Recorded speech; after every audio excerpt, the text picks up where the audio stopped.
grass skirt just flew off. Hey, I did not want to see that. Hey, welcome back to another episode of the Entrepreneurial Family Man. This is Chris Niemeyer, your host, along with Michael McGreevy, Jamie Slinger, and Christopher McCluskey. Today, we're going to tackle an important subject about dating your wife, just the how-to of that, right? I mean, we are just guys who want to just continue to be crazy about our wives. We love our kids. We want to do well in business, but we really focus on this marriage piece as a center to making this all work together. So we are here on the screen, but we're probably about as far away from each other right now as we may get. What's going on with that? We're going to be further away. We're going to be doing all these adventures and stuff. So what are you saying, Nehemiah? I totally agree with that, actually. This better not be as far as away we get from each other. So, Nehemiah, maybe you could explain to everybody what you're doing here, because I hear like a bunch of wind gushing, and it looks like you're just hanging by a palm tree vertically with like 100-mile-an-hour wind. Where the heck are you? I am here on Kauai, an island in Hawaii, where about 48 hours from now, a Category 5 Hurricane Lane is supposed to hit. We'll see, though. You know, I'm kind of the mindset that they always overhype things, but of course we are going to prepare for the worst, and the hotel is working on some contingencies. But man, hey, this is just part of life, part of rolling with some punches, and it's a little windier than normal, but the surf's better. So yeah, and we also have that mindset that when it's your time, it's your time. So I mean, if you're gonna get, I mean, 3-7 might be my last episode, guys. We'll see. I mean, that's a better way of going out than a lot of ways. So Nehemiah, don't hide in those mountains with the holes in them. They get really hot. They're not hurricane bunkers. Well, then we got Jamie, another halfway around the world, down in Mexico. Jamie, where are you right now? I am in central Mexico, 6,000 feet up in the mountains. It's like 97 degrees in Franklin, Tennessee, and it is a balmy 74 with very low humidity and flower bushes everywhere. So I'm loving it. It's great. And you're in Mexico's version of Starbucks, right? It's like Starbucks version of Starbucks, except everybody's Starbucks. You have to say Starbucks. Starbucks. Starbucks. Estamos en el Starbucks in Mexico.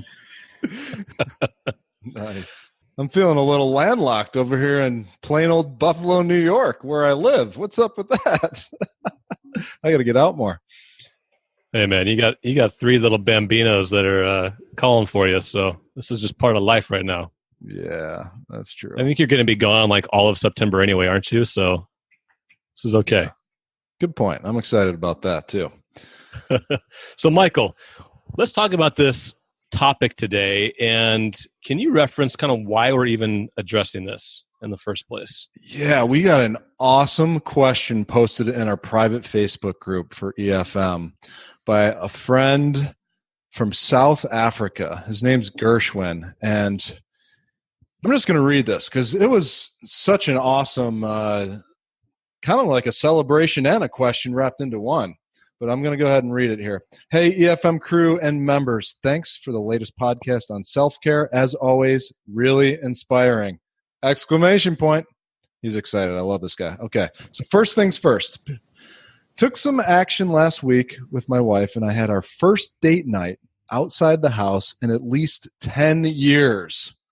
Wow. It was great. Went out to get dessert and a beer. I feel really amped. It feels like anything is possible. So now I have a question. It's been such a long time since we did this. And as I said in a previous post, I had been talking way too much about work with her. I guess I'm looking for some advice around what kind of things to talk about with her. When you guys go out with your wives, does conversation flow spontaneously? Or do you guys get some planning around what you talk about? Suggestions, advice, most welcome. P.S. We've got a calendar appointment to meet every other Tuesday, same time, same place, same thing on the menu. Wow. That's so cool. I love it. My goodness, Gershwin. First date outside the house in 10 years. Congratulations, man. You are turning over a leaf that is going to change your family for generations. So good work, man. Way to go. Way to take action. That's so good, man. I love his question too. Like, let's dig into this, guys, about what do you do and what do you What do you recommend too, especially to guys? We were all there once, right? Of not being as intentional to date right away after they got the ring, let's say. How do you step into this phase of, I mean, what's our first step here? How do you get your wife to enjoy dating again and working on that relationship together? What's worked for you guys?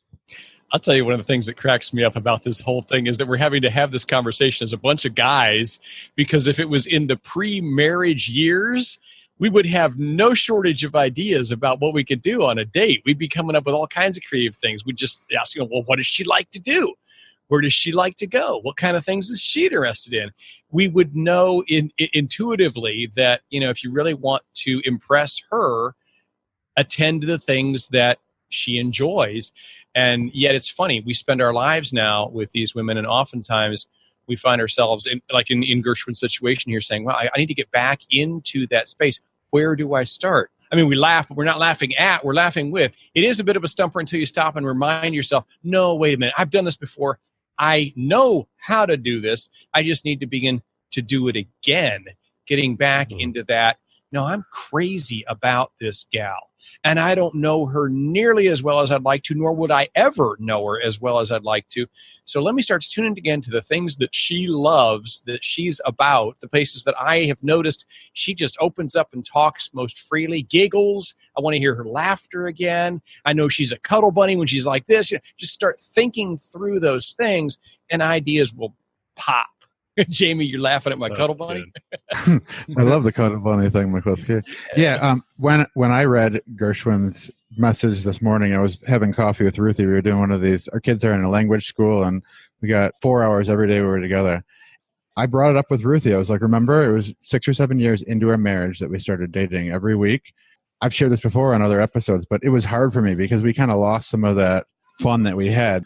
My advice to myself, anybody that's going to date, just like what you said, McCluskey, you got to kind of ease into it. So maybe you don't go to like a deep conversation the first time on a date, or you do, but don't be married to the idea of only having a deep conversation. How can you just get back what you had before you were married, where you enjoy being with each other? Because that's what you thought about before you were married. It's Friday night. I want to do something with my honey, my cuddle bunny. For Rachel McCluskey, is that what you call her, Chris? You make him blush. I'm not telling you what I call her. That's right. Some stuff's private, even in EFM community. So we're allowed to steal that one and be like, oh, cuddle bunny. Yeah, that one's for general. All right, cool. Yeah. All right. I love what you're saying, Jamie, because Gershwin's a great example of this too. He went out for dessert and a beer. He didn't say, I'm going to get filet mignon and make sure the white tablecloth is set and I'm spending $100 on a bottle of wine. Oh man, this is just like, let's go have some fun. Let's get some ice cream, have a beer, and just get that like silliness, that fun, that feeling that you're dating again. Like when you were dating her to begin with, what did that feel like? Were you guys giggling together, acting like silly? I mean, kind of acting like school kids a little bit? Were you those people that people look back at you and with a growl or a scowl on their face saying, oh man, I remember when I was in love once? Yeah, do that. Totally. That's a good point, man. I think that is point number one, is just have fun. Continue to be playful. I think that's something we need to get back as guys and lead with as guys, as men in our households, of being playful, having fun. There were times where Alicia and I, as we're starting to just get to know each other and build rapport, yeah, it was the putt-putt. It was the bowling. It was we did laser tag in San Diego one time we were dating. Just something crazy, goofy, right? But then you usually are going to follow that up with a dinner or dessert, and you have some fun talking about that, and that just exposes more things to discuss together. So I love this idea of having fun together. And Chris, linking back to what you said, what are the things that interest her, that makes her come alive more?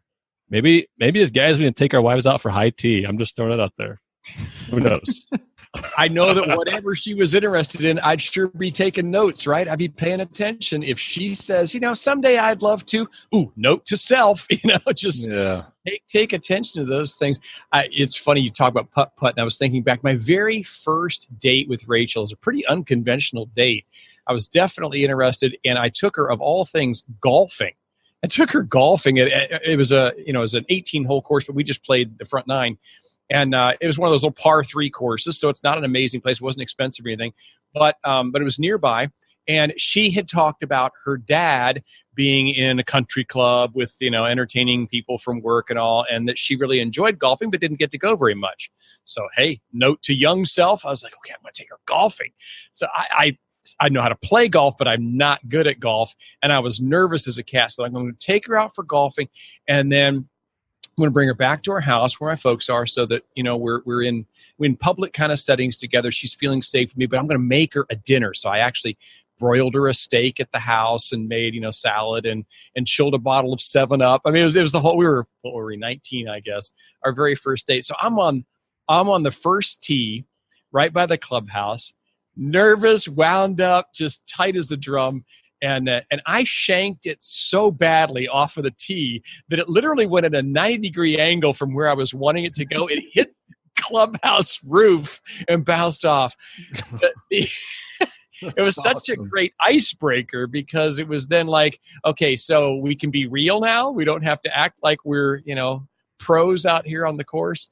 And that night, she says she fell in love with me because it was real. We went back to the house. She ate more of the steak dinner than I did. She just pigged out the food, was loving it. And I was like, this is cool.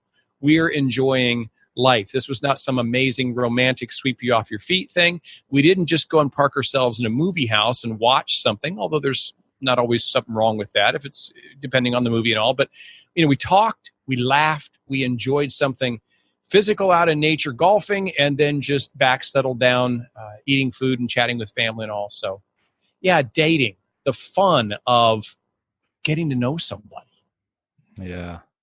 Yeah, McCluskey, I'm thinking too, the more fun and connection you have, it makes it sustainable. Like my hope for Gershwin and anybody in his spot that starts to decide to really lay down the gauntlet and say, I'm going to date my wife consistently, is like that.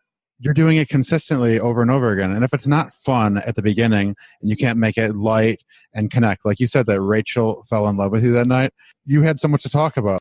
It's like now you got a story and something's going on. Niemeyer just had to leave here. I don't know if he got blown away. We should acknowledge that. But now there's 3 sevens left. We have to make it fun for our partner so that we can keep doing this.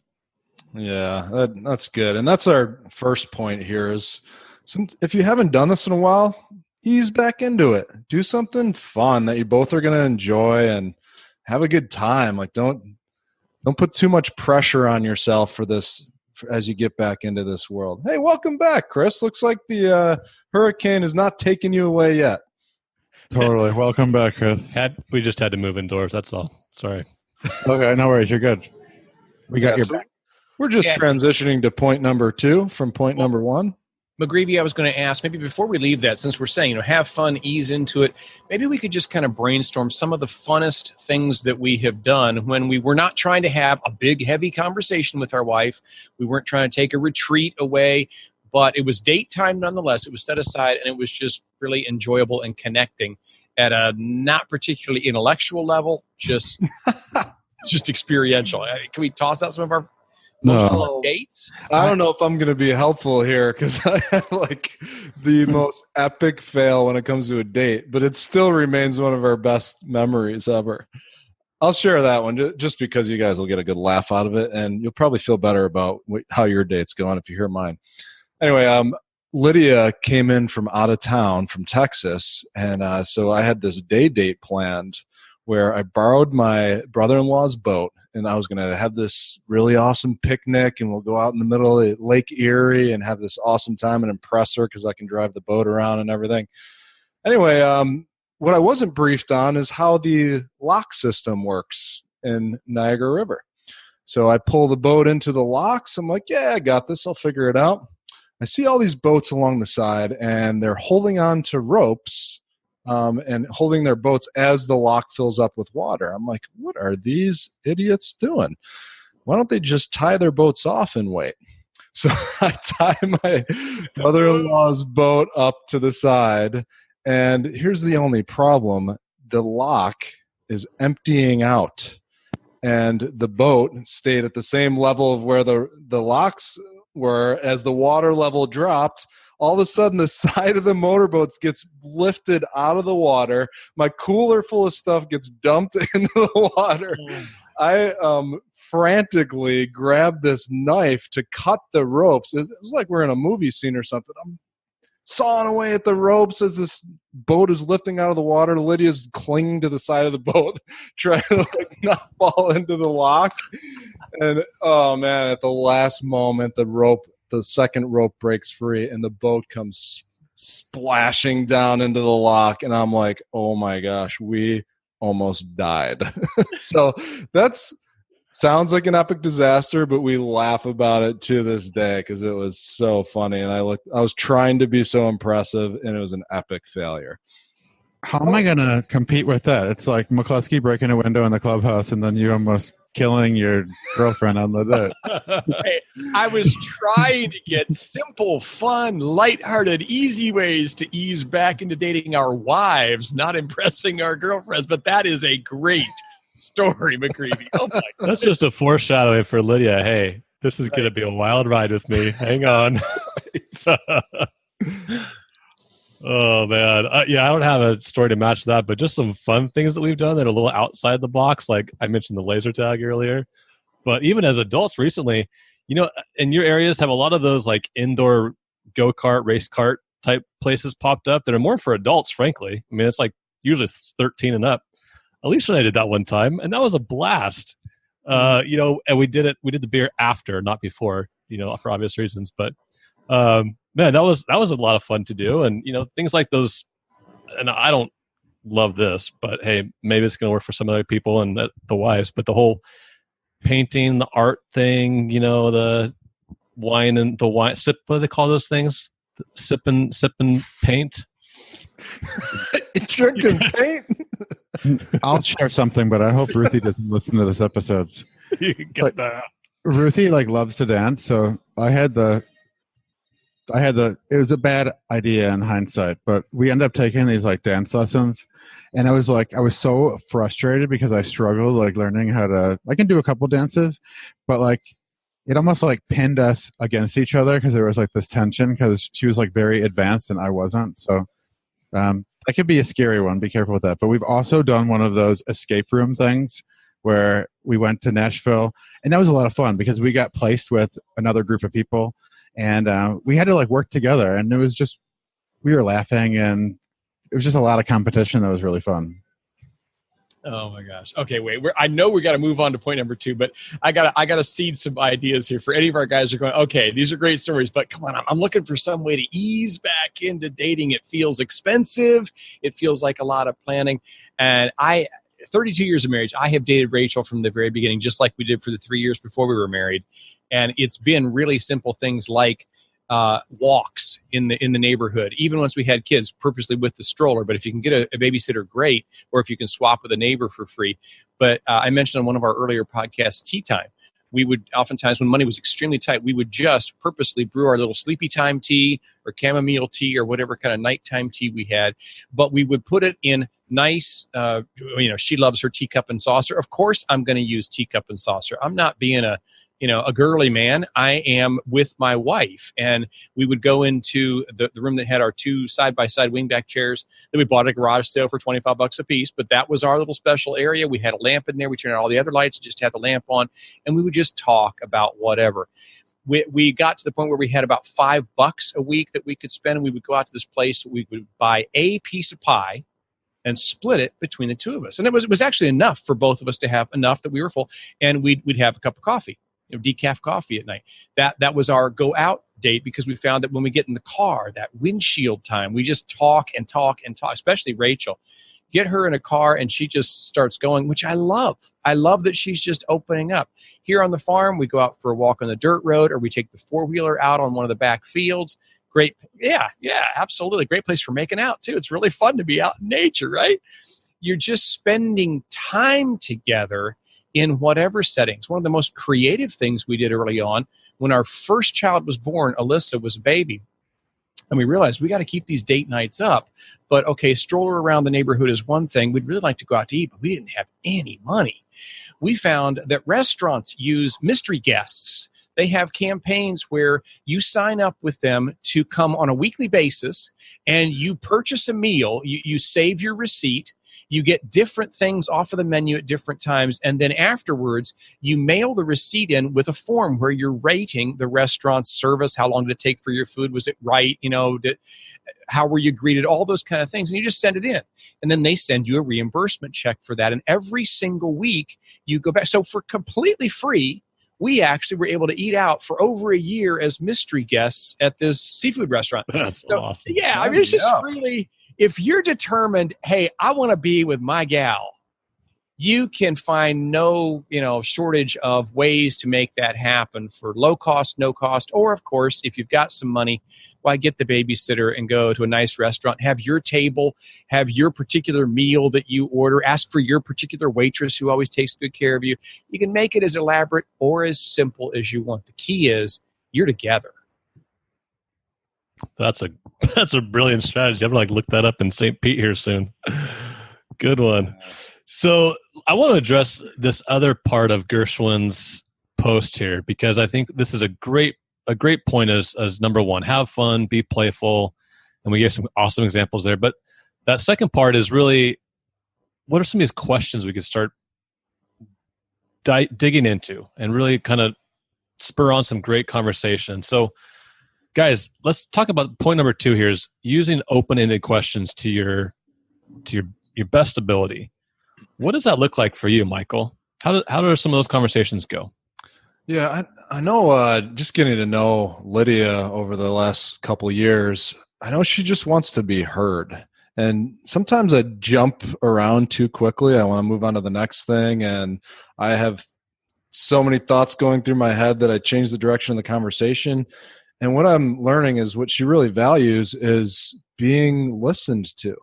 And that doesn't mean just asking one question and then me taking over the conversation from there. It means really hearing what her answer is and then asking more about that, more about her answer, reflecting back to her what she said and saying, oh, really? That's so interesting. Like, tell me more about that. Or what else? What else was that? Or what was that like? How did that make you feel? So really sitting with her as she answers these questions that you ask. And if she can answer the question with one word, it's probably not going to go very far. Like if she can say yes or no, then yeah, that's probably not going to be a great question that spurs on that conversation. That's good though. Jamie, with you and Ruthie, both having some coaching backgrounds, are all your dates just questions? Does anyone answer anything, or how does that work for you? Oh my gosh. I struggle listening, probably like a lot of guys, and I resonate a lot with what Michael is saying, to just ask these big questions and sit there and not think about what you're going to say in response to it to make your wife feel like you're listening. One thing that I'm learning, I'm trying to get better at this, is to reflect back for clarity with my wife. So if she's saying something like, oh, tell me more about this little detail, the conversation, then she knows, oh, he's tracking with me. If you're a knucklehead like some of us in the EFM crew, this stuff takes work to make a deep connection. We want to show our ladies that we care about what they think. We care about their stories. I know that's just a technique that I learned actually going to some marriage therapy years ago. When your partner says something, then show them that you're listening by reflect back. It feels a little weird when you first do it. Watch that on a date and see what happens. Your wife will look at you like, who's this guy I married? He's actually listening to what I'm saying and cares. I know. We're laughing, but that's really important to underscore there. And even the examples that Michael was given, I think we have to be sure that we understand that we're sincerely trying to hear our wives' hearts. It is oftentimes very awkward for a guy, especially if you never saw it modeled. You didn't grow up in a home where that kind of active listening and reflective response back was ever modeled. It can feel like you're faking something. As long as you don't fake it in a disingenuous way. In other words, you really do care what she meant. You really do care what she thinks, feels, wants, desires, dreams about. Assuming that interest is there, then your responses are genuine, even if getting used to using the words to prompt them feels a little put on for a while. Like, you fake it till you make it. But we we do need to be able to hear what our wives are saying. And as you said, paraphrase it back. So wait a minute, babe. So you're saying, and then blah, blah, blah, blah, blah, blah. And then she says, yeah, exactly. Or she goes, no, that's not what I'm saying. Oh, I'm sorry. So that's what I thought you were saying. Can you clarify it again? You really want to be sure that it's not what you think she meant, but what she really meant. And that's the value of reflecting it back to her. Yes. And for me and Ruthie, like I play the knucklehead card here. Like I'm a slow learner, but I'm getting better at this. And when we've had some really big conversations about like, where do we go on a trip? Or are we going to stay with the parents? That is where it'll pay dividends to really reflect back and say that stuff, because you don't just want to gloss over that stuff. Like it's important stuff. So to really listen and to retain what your wife is saying and say it back to them, it actually helps us understand better too. It's not just a play just to have them feel like what you said, McCluskey. We're not trying to pander to them or psychoanalyze them. We're trying to build more rapport and have them understand. And this can be kind of challenging if you've never done it before, right? It's tough it's not going to go like so smoothly the first time you try it. And I don't know, just try not to beat yourself up. I mean, you're learning, you're trying something new that's really going to deepen your relationship. So give yourself a little grace, give yourself a little wiggle room as you figure this thing out. You'll get better and better. Yeah, and what I'm hearing too from all of your answers there is this is just an opportunity for us to listen to our wives better. And so this is a muscle we got to start using, start practicing. And so guys, what are a couple of just example questions that you would say, you know what, here's a good question to start a conversation about? What's something you would tell someone asking you, try this on one of your next date nights? Anyone want to jump in there? Well, I'll say this real quick. I think that if we're jumping back to keeping it fun and light, I think there's two parts of that question, Chris, right? There's like the going deep and really being on the same page. And there's also like having fun and learning about our partners. We've talked about, it's going to take us a lifetime to like really know our wife's story. So me and Ruthie were talking about this morning. We had a date when we first started dating. Ruthie brought a set of, I feel bad to say this, but she was more of a leader in that than me. Like that's pathetic, but she brought a list of questions, and a lot of it was just trying to open us up. Like, what was like your most memorable childhood gift that you got? And I know it sounds like not important, but we're learning about our wife's past, and we're remembering about our past and sharing with them. So if you want to keep it light, I think you can make those fun questions. Like, what's your early childhood memory? Like, what did you guys do as a family, like during holidays? And I mean, if you go online and look, there's a lot of really great resources too for like questions for date night. And there will be like funny questions, deep questions, and the whole gamut. So just my 2 cents there. Yeah, those are good. I mean, a lot of it is just like, what was it like to be a senior in high school for you? I mean, just pick out a stage of life that you're curious about and ask about it. And I remember shying away from some of those personal questions because I didn't want to hear about maybe a boyfriend that she had or something that I didn't like. But guess what?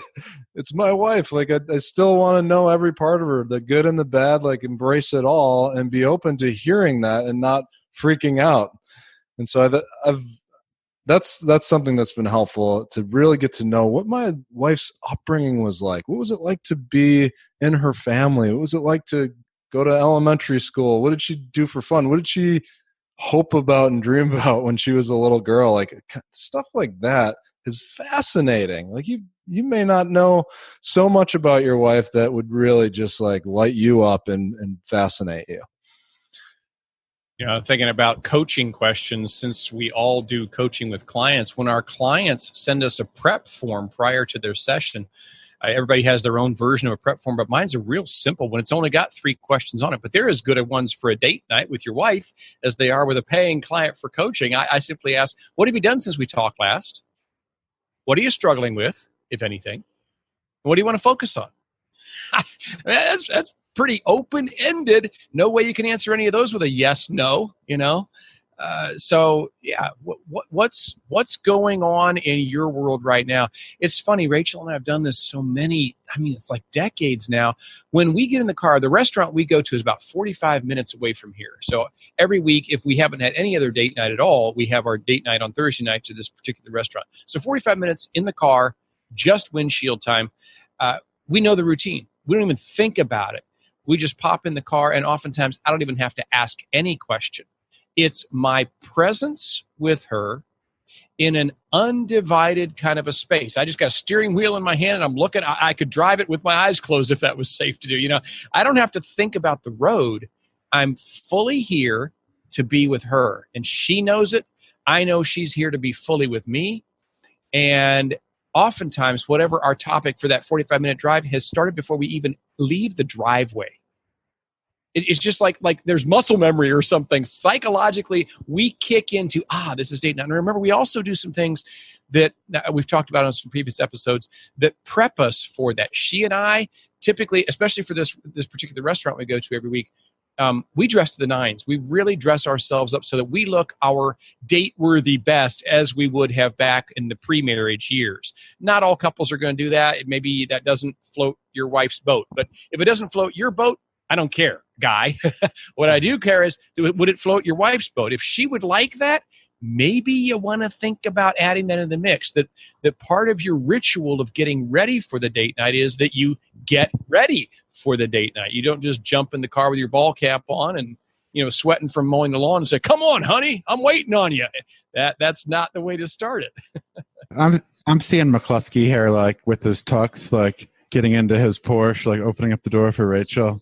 And like, I know you're trying to pay attention to her, Chris, but like when you're shifting from second gear to third, and that gravel from the farms going in the back, it might be hard sometimes to like be doing some really active listening there. So I'm just gonna bust him.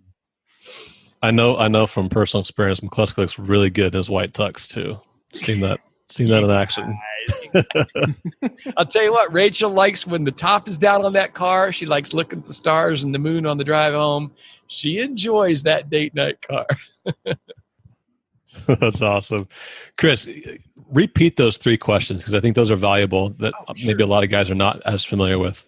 Yeah. What have you done since the last time we talked? What are you struggling with, if anything? What do you want to focus on? That's good. That's enough all by itself, probably, to start some really good conversation. As long as you stay engaged then and reflect back what she begins talking to you about. Share with her what you're hearing her to say. Yeah. That's good. I want to bring that in as we kind of start to land the plane here on point number 3 is going deep and going deeper.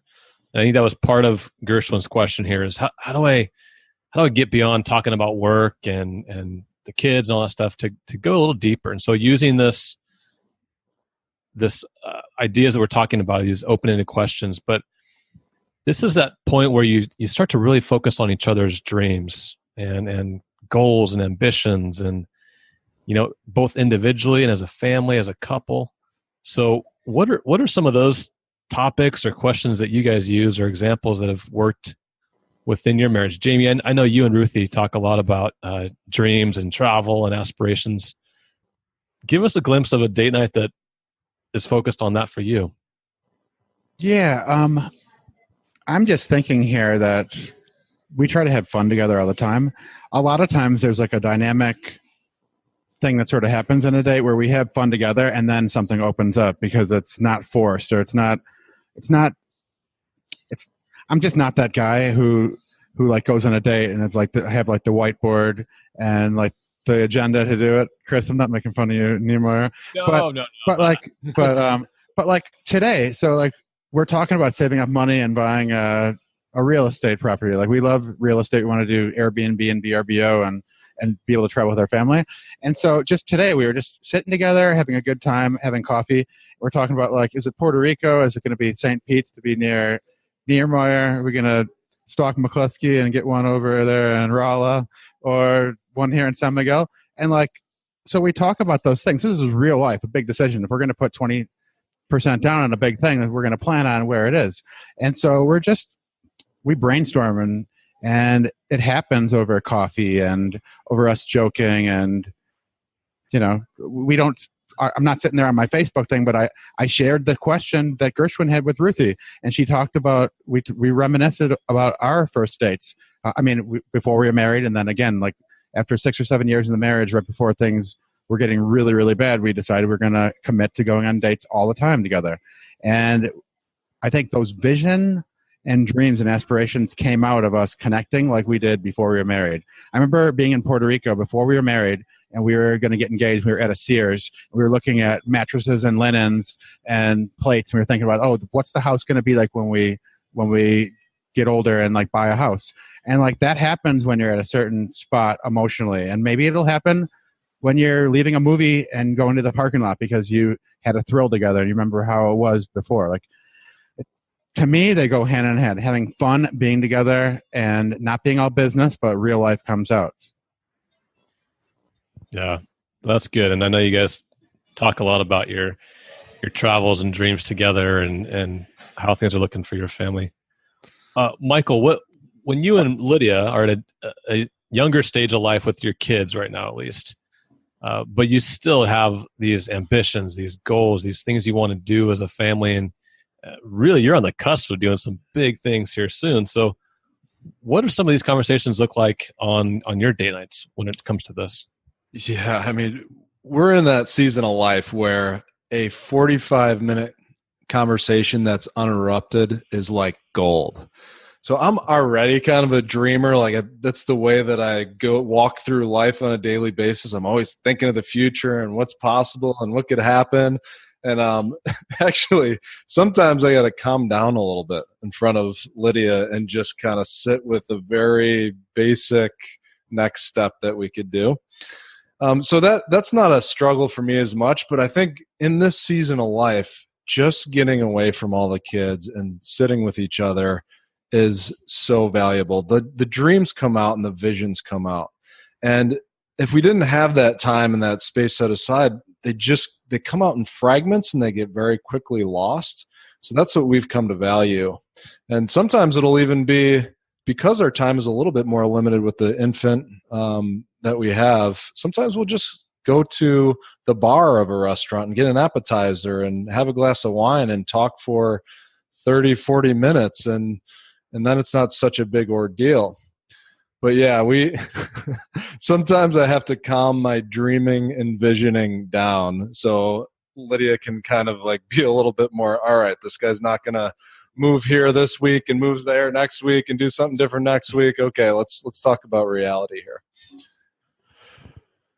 That's awesome. I can see, so I've got to juxtapose that with Alicia and I. So Alicia and Michael, my wife Alicia is a similar personality type to Michael's, and so she's the one that's doing the big dreaming, and it's always travel planning and this and that, and sometimes I have to step away from my okay, I can't bring the budget to that discussion or the money aspect, which I will tend to do sometimes, right? But you have to know each other, I guess, enough to say, okay, this is like we do. And Alicia and I on our dates, it is a lot about some of the big travel dreams we have or things like that, right? And I've got to be mindful to not pour water on that fire with my mentality sometimes. Chris, that may be as good a point for us to leave with as any other, because we've been talking about how we plan things and keeping it light and easing in, and then thinking about attending to her, opening her up with open-ended questions, reflecting back, and now we're talking about deep. And you really just put out there a cautionary note that I think every guy needs to recognize. We men generally tend to be problem-focused. We're fixers. We offer solutions.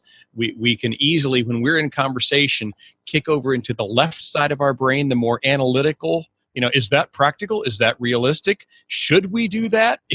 And the kind of conversations that you want to be having generally on these date nights when you are romancing your marriage are more right-brained kind of conversations. They're much more nurturing, connecting, dreaming, what-ifing, and you just use that phrase, throw a bucket of water on something. Yeah, nothing can throw a bucket of water on that whole spirit faster than us kicking into traditional guy mode and saying, well, yeah, okay, honey, but back to reality, that's not going to work with our budget. I don't know what you think I'm made of, money. And then here we go into this defensive posture. We just blew the whole night in spades, because we didn't catch that the main thing that was going on right then. I mean, she knows what the budget is. She's not an idiot. She was daring to feel safe enough to just enjoy, dream, share, be vulnerable. And oh my gosh, we can so easily squash that. We don't even mean to. And then we hate ourselves for it, but just that's a good cautionary note. In all of this that we're trying to move toward, not only can it be awkward and fumbling a little bit, but we can also really step in a pile, or lob a grenade real easily. So be careful in your conversations. Don't be the fix-it man. Don't be, filtering everything through, well, is that practical or reasonable or realistic financially? Just be there with her. Hear her. Open her up. Dream together. You don't know what's realistic together. That's so good, Chris. And if you want to talk to somebody, practice on a feminine brain, feel free to reach out to me anytime. Or I'm sure Jamie would offer his feminine brain as well. Chris, that was a great wrap up, and honestly, as convicting to me as probably many guys who do go into that mentality of Mr. Fix-It or problem solver, analytical. So I will be taking that to heart personally. But, just as we wrap up, back to these points, as we're trying to lead you along to this progression of continuing to invest in your marriage, date in your wife in a very focused way. Number one, just have fun, be playful, get back to those youthful, great things that make her come alive, and really focus, on number two there, those open-ended questions. What can you do to create deeper conversation and more focused conversation, and then just go deep. Talk about your dreams, talk about your aspirations, the things that make her come alive in a new way as you're getting to know her even more. So, guys, been a great conversation. Keep up the good work, Gershwin. Thank you for the question. Sparked a lot of fun conversation here. Thank you for listening to the Entrepreneurial Family Man Podcast. Visit efmlife.com to connect with us and others like you who are pursuing success in enterprise, family, and marriage.